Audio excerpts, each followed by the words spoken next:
কথায় বলে বুড়ো বয়সে ভীমরতি। আর তাই পাকিস্তানের চরসাদ্দা শহরে ১২ বছর বয়সী এক মেয়েকে বিয়ে করতে গিয়েছিলেন ৭২ বছরের এক বৃদ্ধ। তবে সেই বিয়ের চেষ্টা ব্যর্থ করে দিয়েছে পুলিশ। মেয়েটির বাবা ওই বৃদ্ধ ব্যক্তির কাছে মেয়েকে $১৭৯৯ বিক্রি করতে রাজি হয়েছিলেন, কিন্তু বিয়ের ঠিক আগ মুহূর্তে হস্তক্ষেপ করে পুলিশ। গ্রেপ্তার করে ৭২ বছর বয়সী ওই বৃদ্ধকে। বুড়ো বয়সে অল্প বয়সী মেয়েকে বিয়ের শখ হওয়া এই বৃদ্ধের নাম হাবিব। ইতিমধ্যে তার বিরুদ্ধে বাল্যবিবাহ প্রতিরোধ আইনে মামলা হয়েছে। অভিযুক্ত করা হচ্ছে মেয়েটির বাবা আলম সৈয়দকেও। তবে পুলিশের হাতে গ্রেপ্তার হওয়ার আগেই পালিয়েছেন তিনি। দ্রুত তাকে গ্রেপ্তার করতে তল্লাশি শুরু করেছে পাকিস্তানের পুলিশ।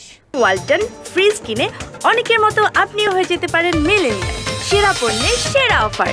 আইন প্রয়োগকারী সংস্থাগুলো জানায়, পাকিস্তানের রাজনপুর এবং ঠাট্টা এলাকায় অল্প বয়সী মেয়েদেরকে বয়স্ক পুরুষদের সঙ্গে জোরপূর্বক বিয়ে দেওয়ার একাধিক প্রচেষ্টা ব্যর্থ করেছে তারা।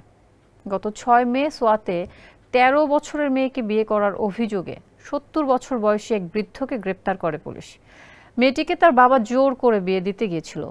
উদ্ধার করার পর মেয়েটিকে মেডিকেল চেকআপের জন্য হাসপাতালে পাঠানো হয়।